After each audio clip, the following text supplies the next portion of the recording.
Saudara-saudara, marilah kita berdiri untuk menyambut firman Tuhan yang hadir di tengah-tengah persekutuan kita.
Jikalau persembahan yang merupakan korban bakaran dari lembu, haruslah ia mempersembahkan seekor jantan yang tidak bercela. Ia harus membawanya ke pintu kemah pertemuan, supaya Tuhan berkenan akan dia. Jemaat terimalah salam, kasih karunia damai sejahtera dari Allah Bapa kita dan dari Tuhan Yesus Kristus menyertai kami. Dan menyertai juga.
Saudara-saudara, sejenak mari kita berdiam diri mengaku dosa di hadapan Allah.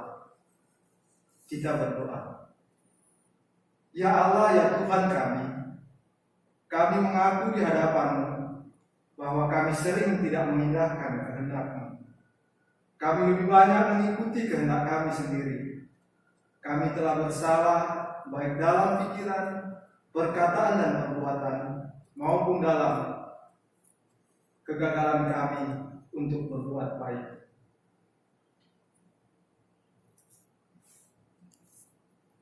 Segala kekurangan kami sebagai orang percaya, kelemahan iman dan ketidaksetiaan, pelanggaran dan kelalaian, kami mengaku di hadapan-Mu ya Tuhan. Ampunilah kami orang berdosa ini. Baharuilah kami demi kasih-Mu yang sejati. Ajarlah kami untuk hidup seturut dengan kehendak-Mu ya Tuhan. Mampukanlah kami untuk menjadi saksi-Mu di mana kami ditempatkan. Demi Kristus Tuhan kami berdoa dan mengaku dosa-dosa kami. Amin.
Jemaat Tuhan, dengarkanlah berita anugerah.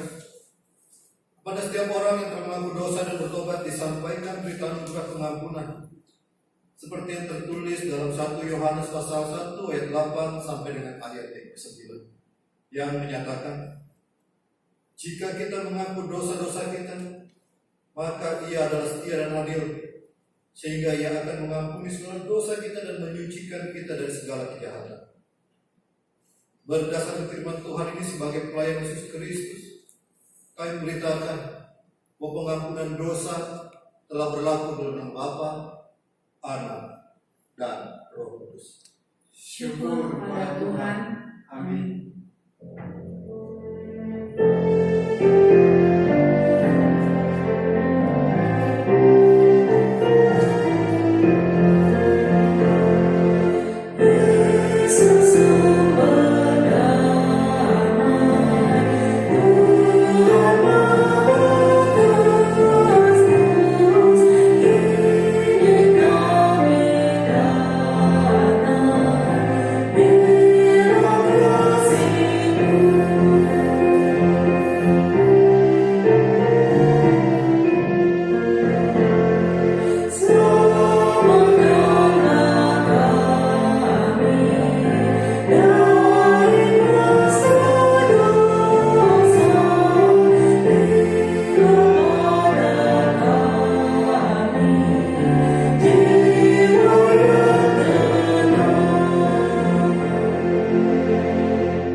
sebagaimana yang tertulis dalam Roma pasal 12 ayat 1 sampai 2 yang menyatakan, karena itu saudara-saudara, demi kemurahan Allah aku menasihatkan kamu supaya kamu persembahkan tubuhmu sebagai persembahan yang hidup, yang kudus dan yang berkenan kepada Allah. itu adalah ibadahmu yang sejati. Janganlah kau menjadi serupa dengan dunia ini, tapi berubahlah oleh pembaharuan budimu, sehingga kamu dapat membedakan manakah kehendak Allah, apa yang baik, yang berkenan pada Allah, dan yang sempurna. Roh Kudus menolong kita mewujudkan kemuliaan Allah dalam seluruh hidup dan kesaksian kita di dunia.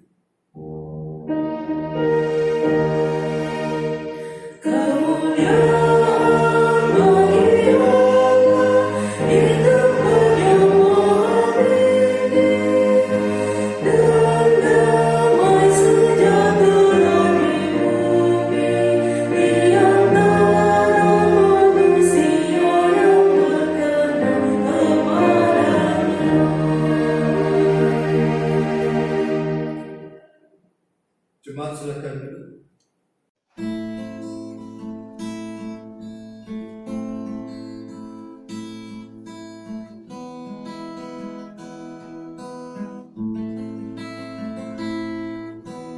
Hanya debulah aku di alas kaki-Mu Tuhan. Hauskan titik Kamu, sabda penuh ampun. Hanya debulah aku di alas kaki-Mu Tuhan. Hauskan titik Kamu, sabda penuh ampun. Tak layak aku tengadah menatap wajah-Mu, namun tetap ku percaya Maha Rahim Engkau.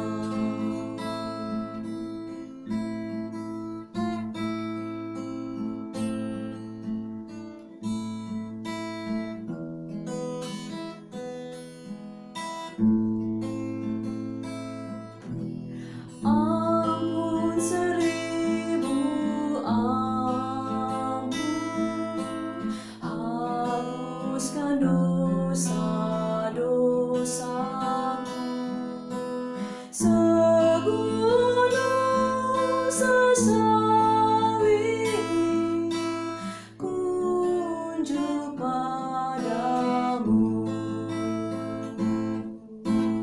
Tak layak aku tengadah menatap wajah-Mu, namun tetap ku percaya Maha Rahim Engkau. Kita akan masuk dalam doa pembacaan firman Tuhan. Mari kita berdoa. Bapa kami bertahta dalam kerajaan surga, kembali kami datang pada pagi hari ini menghadap kehadirat yang suci dan kudus, mengucapkan syukur atas karya keselamatan yang telah Kau berikan dalam kehidupan keberimanan kami dan dalam kehidupan keseharian kami hingga pada saat ini. Dan pada saat ini kami datang dalam bentuk peribadahan kami.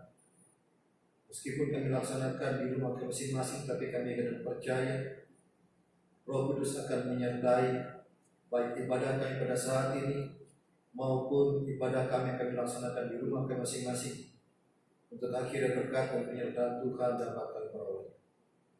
Bersabdalah ya Bapa, karena kami anak-anak-Mu telah siap untuk mendengarkannya.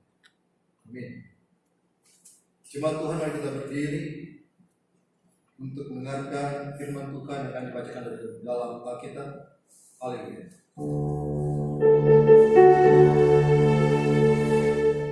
Haleluya.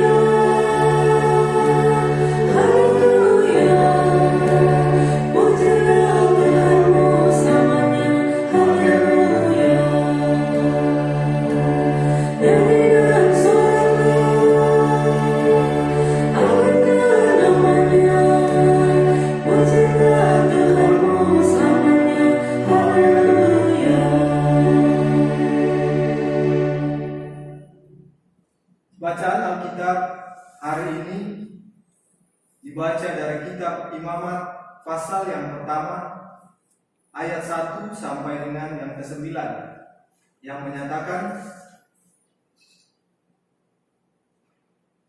Lembaga Alkitab memberi judul Korban Bakaran. Tuhan memanggil Musa dan berfirman kepadanya dari dalam kemah pertemuan. Berbicaralah kepada orang Israel dan katakan kepada mereka, apabila seseorang di antaramu hendak mempersembahkan persembahan kepada Tuhan, haruslah persembahanmu yang kamu persembahkan itu dari ternak, yakni dari lembu sapi atau dari kambing domba. Jikalau persembahannya merupakan korban bakaran dari lembu, haruslah ia mempersembahkan seekor jantan yang tidak bercela. Ia harus membawanya ke pintu kemah pertemuan, supaya Tuhan berkenan akan dia. Lalu ia harus meletakkan tangannya ke atas kepala korban bakaran itu, sehingga baginya persembahan itu diperkenankan untuk mengadakan pendamaian baginya. Kemudian haruslah ia menyembelih lembu itu di hadapan Tuhan, dan anak-anak Harun, imam-imam itu, harus mempersembahkan darah lembu itu dan menyiramkannya pada sekeliling mezbah yang di depan pintu kemah pertemuan. Kemudian haruslah ia menguliti korban bakaran itu dan memotongnya menurut bagian-bagian tertentu. Anak-anak imam Harun haruslah menaruh api di atas mezbah dan menyusun kayu di atas api itu. Dan mereka harus mengatur potongan-potongan korban itu dan kepala serta lemaknya di atas kayu yang sedang menyala di atas mezbah. Tetapi isi perutnya dan betisnya haruslah dibasuh dengan air, dan seluruh itu harus dibakar oleh imam di atas mezbah sebagai korban bakaran, sebagai korban api-apian yang baunya menyenangkan bagi Tuhan. Demikian pembacaan Alkitab. Hendaklah firman Tuhan dengan segala kekayaannya diam di dalam hatimu, dan ucaplah syukur kepada Allah.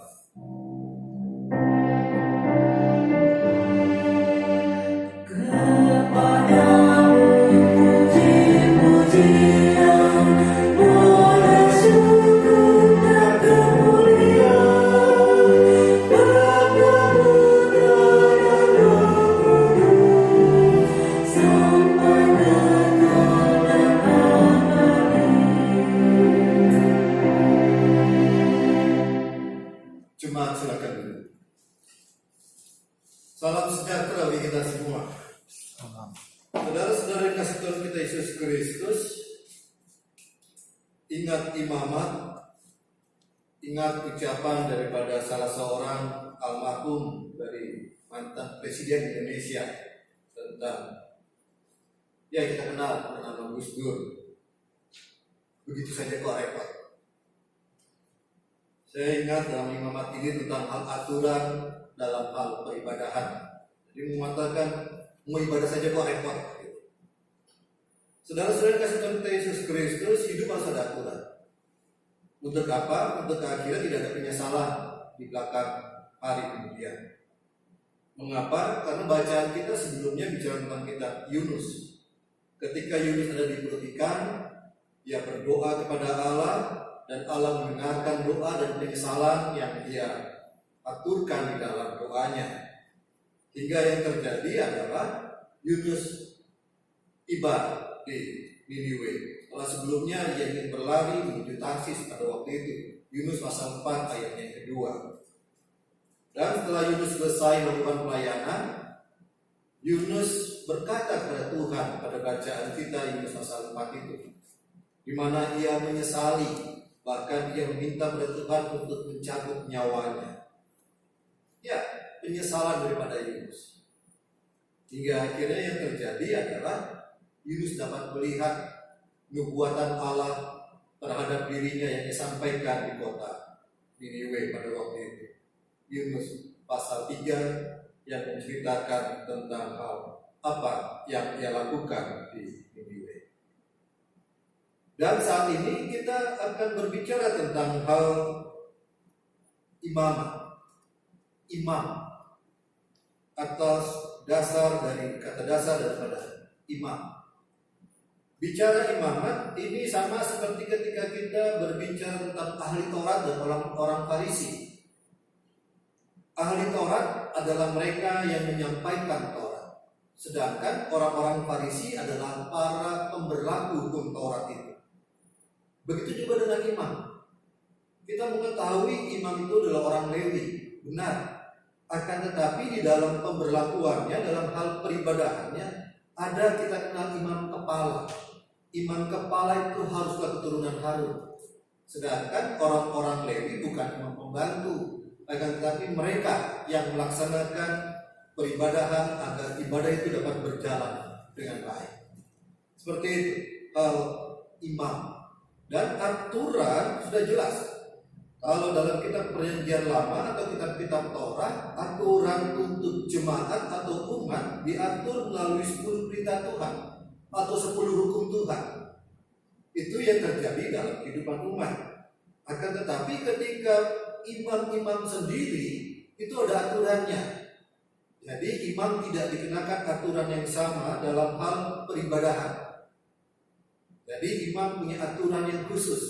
Nah, itu juga kita lihat kalau di dalam kehidupan keseharian kita, di tengah-tengah masyarakat ada yang namanya hukum. Jadi hukum itulah yang akhirnya membuat kehidupan kita menjadi teratur, menjadi baik. Kalau di dalam kehidupan keberjemaatan atau gereja atau khususnya GPIB, ada lagi aturan itu yang dikatakan dengan tata gereja. Jadi seorang pendeta atau seorang presbiter tidak semena-mena dalam hal melakukan tugas dan tanggung jawab sebagai seorang ketua majelis jemaat atau sebagai seorang presbiter. Karena ada aturannya. Jadi dia harus menuruti aturan itu. Saudara-saudara kasih Tuhan Yesus Kristus, dan banyak lagi aturan-aturan ya. Kalau di kemiliteran ya kita bisa mendengar tentang kedisiplinan. Beda militer dan sipil. Banyak aturan-aturan itu. Ya, kayak kalau kita perhatikan masuk di lingkungan CPI semuanya. Mereka yang masuk harus punya KP. Mereka yang masuk harus, kalau dia pakai kendaraan bermotor roda 4, dia harus pakai safety belt. Dia harus memperlihatkan, kalau dia tidak punya KP, dia harus menyerahkan SIM dan harus mengikuti aturan lalu lintas yang ada. Itu aturan. Bagaimana kalau aturan itu dilanggar? Ada konsekuensinya. Nah, bagaimana yang terjadi kalau aturan itu dilanggar khususnya para imam? Ya, kalau peraturan itu dilanggar, kita bisa baca itu yang terjadi terhadap anak-anak Harun, yaitu Nadab dan Abihu. Kita lihat di mana ketika mereka mempersembahkan kurban kepada Allah, mereka mempersembahkan yang tanda kutip main-main. Apa yang terjadi selanjutnya? Mereka mati. Ada aturan. Dan aturan itu kalau dalam bacaan kita keras. Untuk akhirnya terjadi ketertiban. Ketika ketertiban itu terjadi, maka selanjutnya umat akan melihat bahwa kehidupan keberimanan kita dituntun oleh orang-orang yang benar. Dan bacaan kita pada saat ini, kita lihat ketika Musa memanggil, Musa tidak memerintahkan tapi memanggil. Apa artinya memanggil? Supaya lebih dekat lagi, mendekatkan diri, memanggil mereka untuk berkumpul dalam namanya kemah pertemuan. Jadi mau mengatakan kita kalau saat ini mengatakan begini, grup sudah ada, grup WA sudah ada. Sekarang apa yang harus kita lakukan dengan grup ini? Seperti itu. Nah, kalau dalam bacaan kita dikatakan begini, pada ayat yang kedua, berbicaralah kepada orang Israel dan katakan kepada mereka, apabila seorang hendak mempersembahkan persembahan kepada Tuhan. Sekarang kemah pertemuan itu sudah ada, tempat untuk peribadahan itu sudah ada. Sekarang apa yang harus kita kerjakan? Oleh karena itu dipanggil pada ayat yang pertama, dipanggil ke dalam kemah pertemuan. Nah, ini tempat ibadah sudah ada. Selanjutnya apa yang harus kita kerjakan? Nah, selesai dari situ, baru para imam itu menjelaskan, atau Musa menjelaskan kepada para imam pada waktu itu untuk akhirnya mulai daripada persembahan. Persembahanmu akan, dalam bacaan kita pada ayatnya yang kedua, berbicara kepada orang Israel dan katakan kepada mereka, apabila seseorang di antaramu hendak mempersembahkan persembahan kepada Tuhan, haruslah yang persembahkan yang kamu persembahkan itu dari ternak, yakni dari lembu, sapi, atau dari kambing, domba. Ya, ingat persembahan itu, ingat ada 3 hewan yang tidak boleh dipersembahkan. Karena kalau dalam bacaan kita itu terkena penyakit sampah. Itu ketika Musa akan menuntun orang-orang Israel keluar dari tanah perbudakan. Apa itu? Keledai, kuda, dan unta. Dan itu tidak boleh dipersembahkan. Ya, tidak ada babi di sana. Ya. Cuma ada keledai, unta, dan kuda. Itu tidak boleh dipersembahkan. Dan oleh karena itu dikatakan ternak, lembu sapi, atau dari kambing domba. Nah, bicara persembahan, kita ingat tentang persembahan yang dibawa oleh Yesus, oleh orang tua Yesus. Jadi untuk orang-orang yang ekonominya mapan atau ekonominya mampu, ia akan mempersembahkan lembu. Untuk orang-orang yang ekonominya agak menengah ke atas, ia akan mempersembahkan kambing atau domba. Untuk orang-orang yang ekonominya menengah ke bawah, ia akan menyerahkan apa? Burung merpati. Dia akan menyerahkan itu. Kita ingat Yesus ketika orang tuanya bawa itu untuk dipersembahkan, Yesus akan dibaptis atau mereka akan ke bait Allah bawa hewan ternak itu. Dan yang keempat, ketika orang itu sudah tidak memiliki apa-apa lagi, apa yang harus dia bawa? Tepung 1 eva. Dan ternyata kalau kita baca lebih cermat lagi dalam kitab Imamat, ada lagi.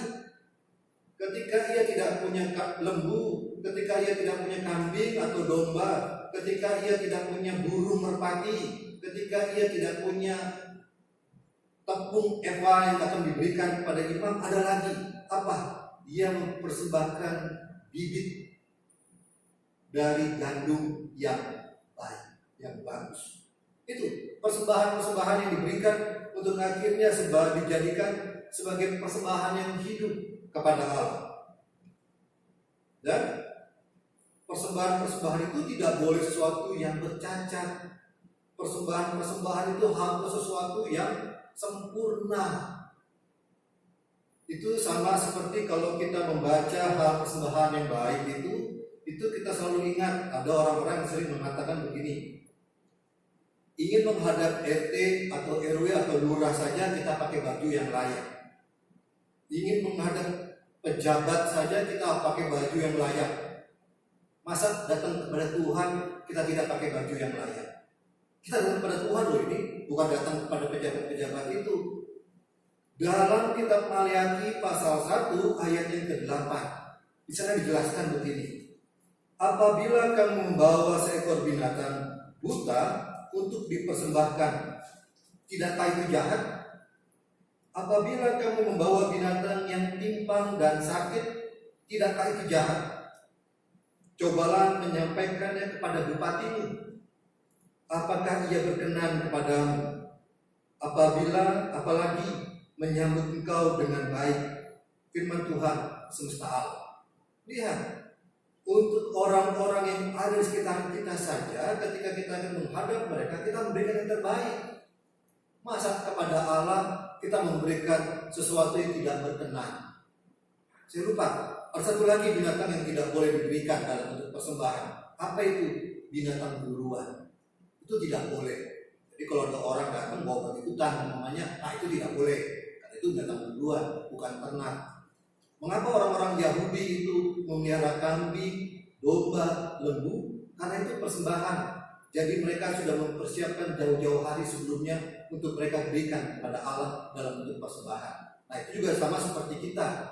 Ketika Bapak Ibu datang bergereja, Bapak Ibu sudah mempersiapkan persembahan agar ketika kantong persembahan itu diedarkan, Bapak Ibu sudah tidak perlu lagi membuka dompet. Apa yang terjadi kalau buka dompet? Cari yang terkecil. Memang kalau kita mempersiapkan persembahan kepada Tuhan dari rumah, kita mempersiapkan yang layak, bukan yang terkecil. Dan oleh karena itu kita memberikan yang baik kepada Allah. Dan dalam bacaan kita Maliaki 1 ayat 8 sudah menjelaskan untuk menghadap ke bupati saja memberikan yang terbaik. Masa kepada Allah kau berikan yang timpang? Masa kepada Allah kau berikan yang sakit? Masa kepada Allah kau berikan hasil buruanmu? Kalau kau tidak bisa memberikan itu semua, silakan bawa hasil bumimu dalam bentuk sayur-sayuran atau dalam bentuk tumbuh-tumbuhan.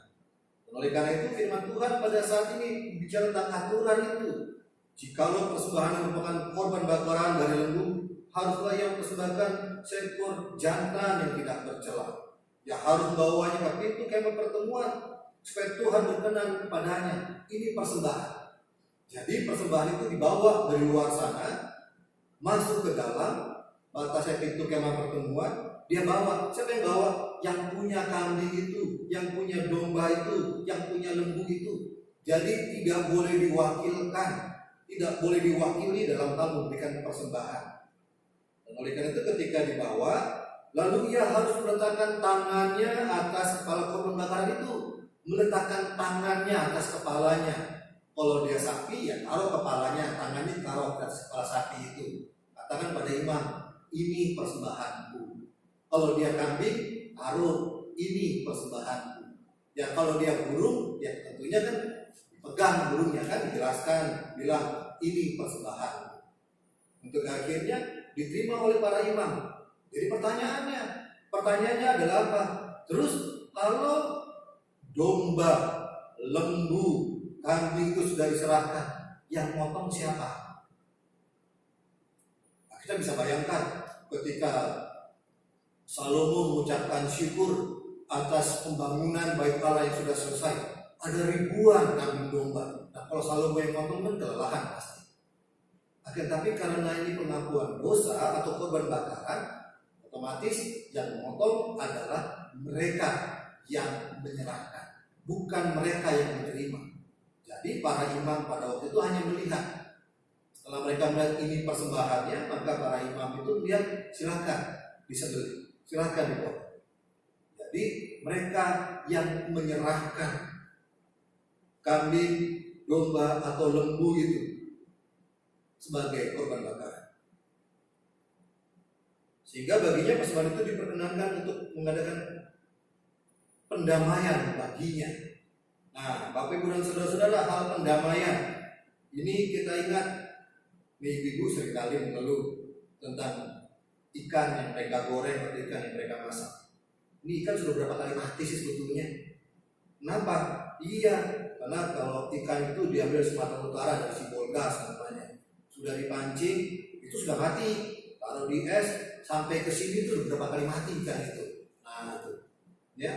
Jadi bagaimana? Jadi persembahan itu dibawa dan kemudian harus sembelih terusnya di hadapan, katakan pada ayat yang ke-6, dan anak-anak Harun imam itu harus mempersembahkan darah lembu itu. Darah, nah bicara darah itu adalah sumber kehidupan. Jadi darah itu tidak boleh yang harus dibersihkan pada ayatnya yang ke-9. Tetapi isi perut dan betisnya haruslah dibasuh dengan air. Ini mau mengatakan ini sepertinya betis bagian belakang, kaki bagian belakang daripada hewan itu. Itu mengatakan bagian yang kotor, jadi harus dibersihkan.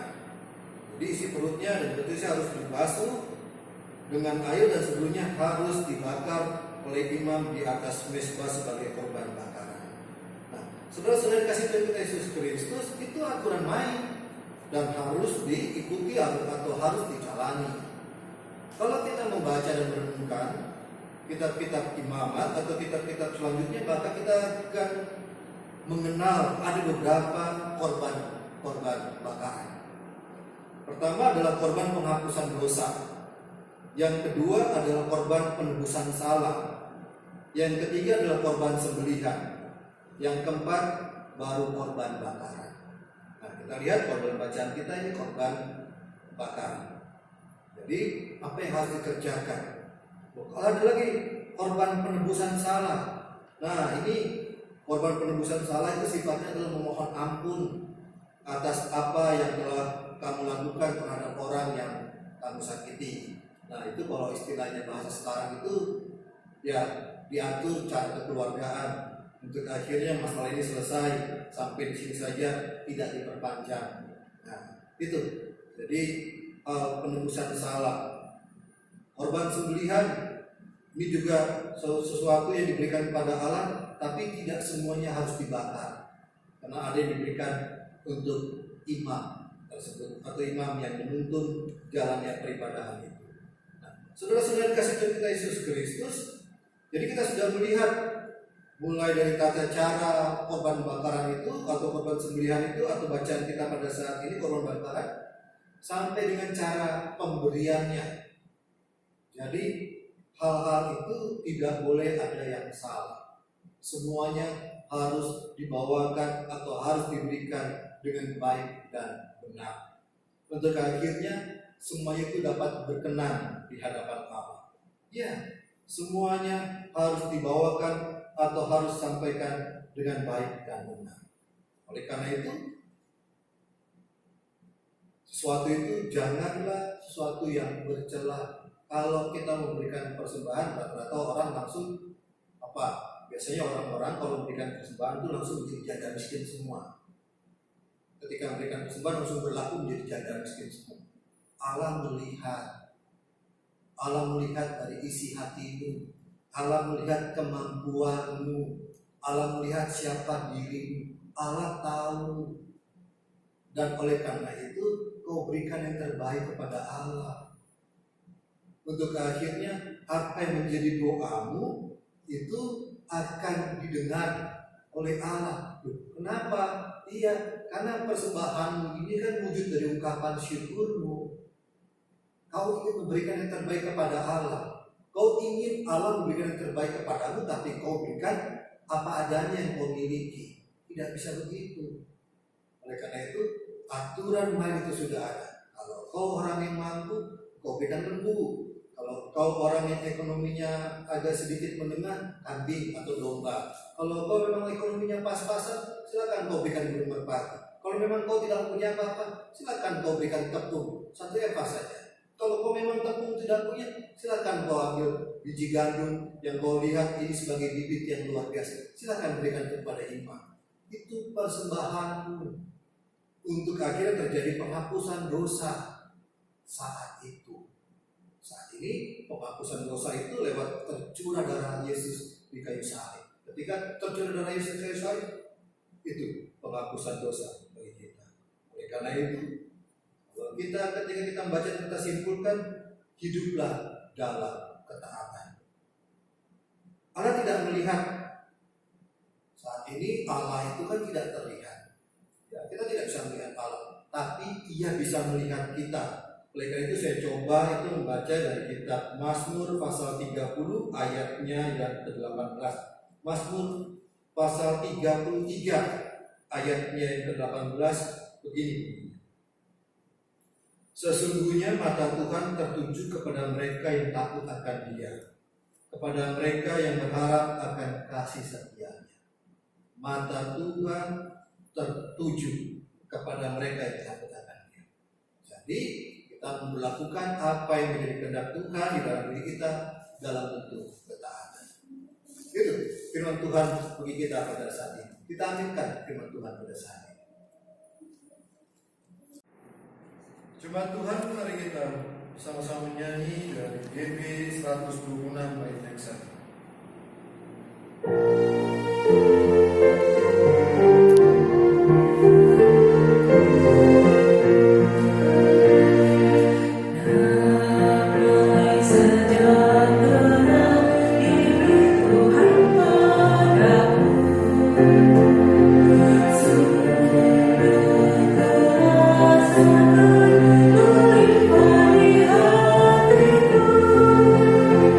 Goodbye.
semua orang percaya di segala waktu dan tempat kita akan masuk pengakuan iman rasuli dengan hati dan mulut masing-masing berkata, aku percaya kepada Allah, Bapa yang Maha Kuasa, Khalik langit dan bumi, dan kepada Yesus Kristus anaknya yang tunggal Tuhan kita, yang dikandung daripada Roh Kudus, lahir dari darah Maria, yang menderita sengsara di bawah pemerintahan Pontius Pilatus, disalibkan, mati dan dikuburkan, turun dan kerajaan Allah pada hari ketiga, bangkit pula dari antara orang, naik ke surga, duduk di sebelah kanan Allah, Bapa yang Maha Kuasa, akan datang dari sana untuk menghakimi orang yang hidup dan yang mati.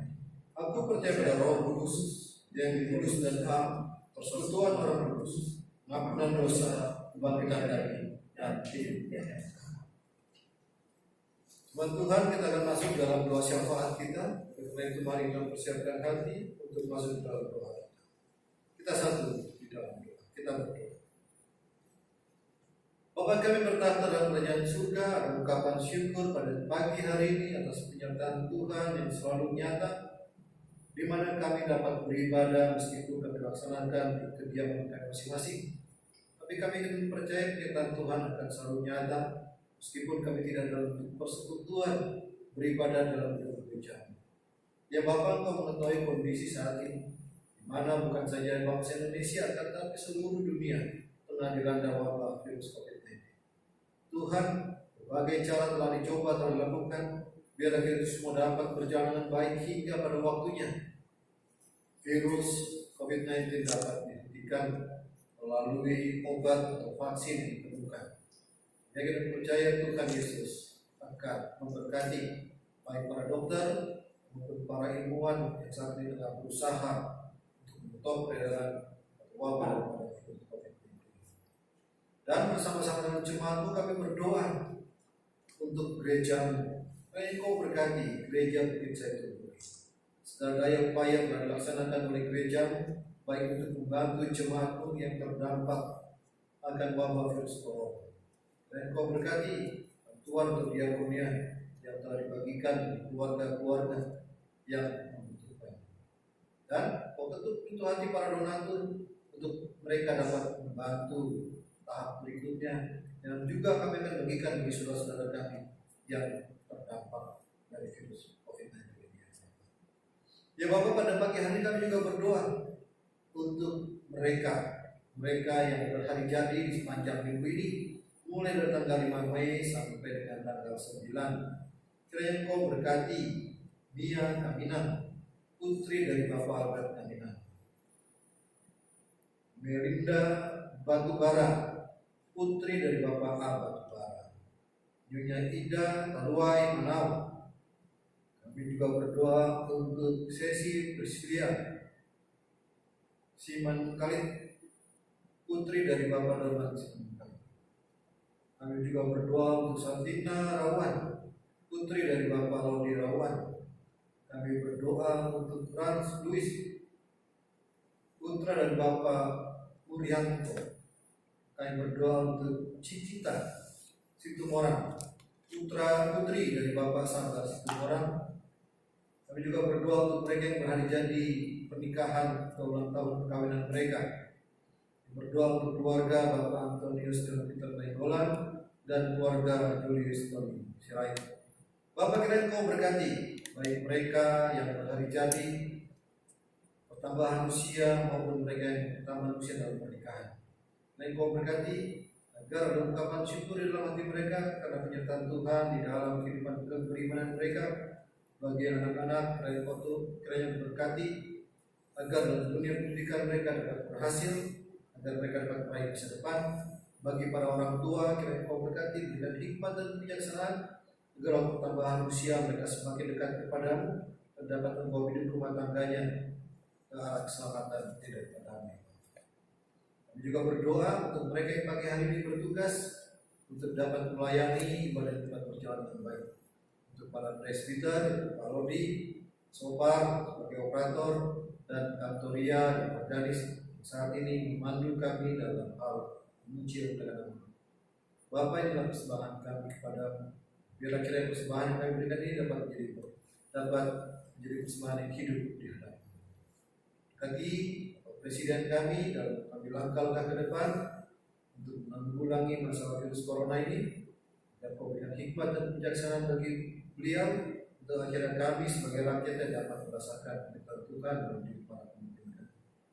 Berkati juga rekan-rekan sepelayanan yang saat ini dinyatakan positif atau saat ini dalam kondisi sakit. Berkati dari Marbun yang saat ini telah dinyatakan positif. Ya Bapak, berkati lengkapkan para medis untuk menyembuhkan dan Marbun. Juga dengan perintah itu kita menilang keras dalam proses penyembuhannya, juga pendeta Roro. Dan Kau membantu rekan-rekan pendeta saat ini membutuhkan pertolongan. Ini doa kami. Ampuni segala dosa dan kami ya Pak, agar kami layak membawa doa ini. Hanya di dalam nama Yesus Kristus Tuhan dan Juru Selamat kami ini yang telah mengajarkan berdoa. Bapa kami yang di surga, dikuduskan namamu, datanglah kerajaan, jadilah kehendak-Mu di sini. Berikanlah kami pada hari ini makanan kami, dan ampunilah kami dan segala kesalahan kami, seperti kami juga mengampuni orang yang bersalah pada kami. Jangan bawa kami dalam pencobaan, tapi lepaskan kami daripada yang jahat.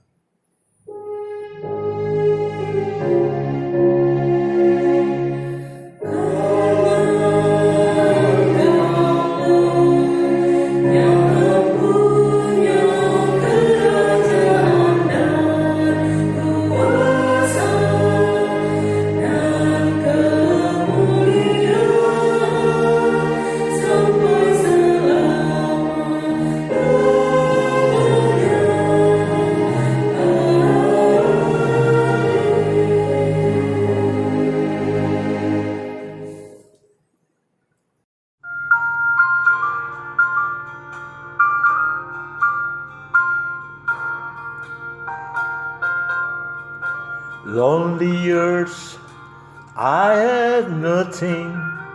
My life had no meaning till I heard about Calvary. Then I kneel down in prayer. The Lord made me there. Now Jesus is living in me. He's in my feet when I'm walking, in my talk when I'm talking, in my eyes, and now I can see. He's in the songs that I'm singing. In my heart, His joy is ringing. Jesus is living in me.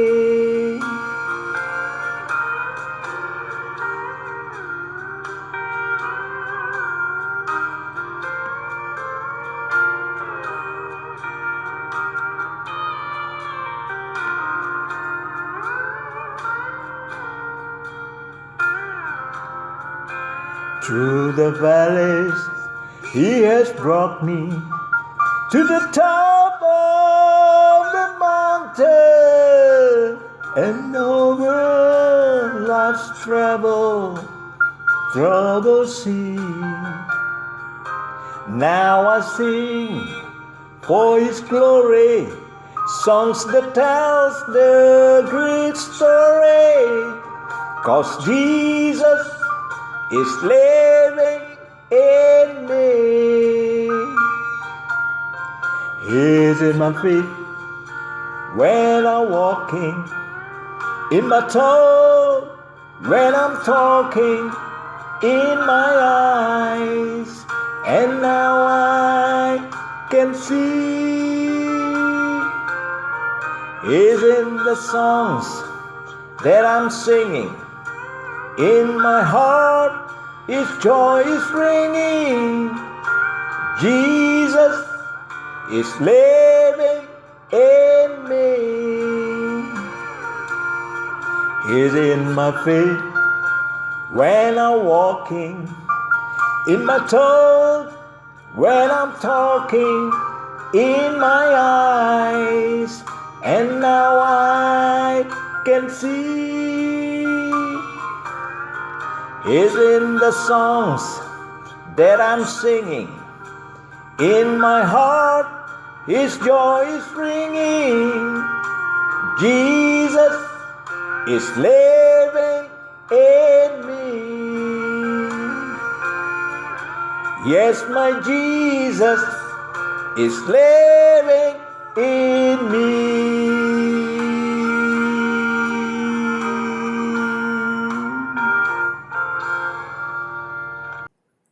Jemaat, marilah kita mengucap syukur kepada Tuhan dengan memberi persembahan kepada-Nya. Dengarlah firman-Nya di dalam Mazmur pasal 4 ayat 6 yang menyatakan, persembahkanlah korban yang benar dan percayalah kepada Tuhan. Tuhan memberkati saudara dan persembahan saudara. Kita menyanyi Gita Bakti 89.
Jemaat, marilah kita membawa persembahan syukur ini di dalam doa. Kita berdoa. Dalam terang kasih setia dan berkat-Mu, kami menyerahkan persembahan syukur kami.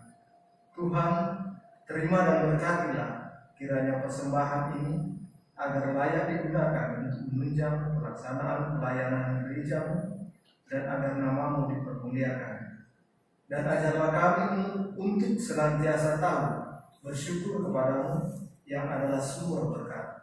Dalam nama Tuhan Yesus Kristus kami berdoa. Amin. Warta persekutuan, mohon perhatian jemaat sekalian untuk ibadah hari Minggu depan.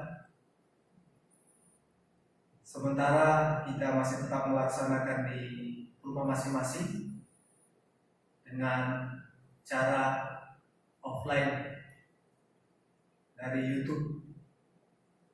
Dan kedua, bagi jemaat sekalian yang ingin menyampaikan persembahan,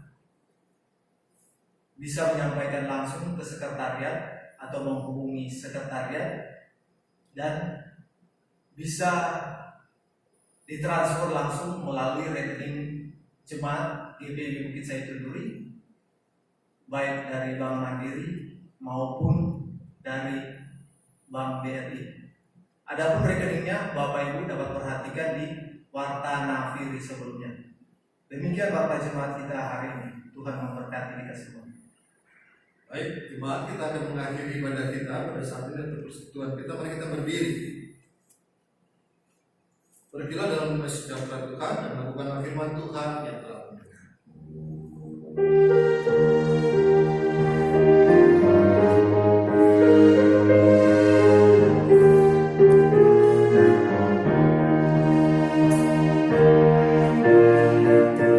Nama Yesus, nama yang indah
terimalah berkat. Tuhan memberkati engkau dan melindungi engkau. Tuhan menyinari engkau dan wajahnya memberi kau kasih karunia. Tuhan menghadapkan wajahnya kepadamu dan memberi engkau damai sejahtera.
Kami yang bertugas di ibadah hari Minggu ini mengucapkan selamat hari Minggu.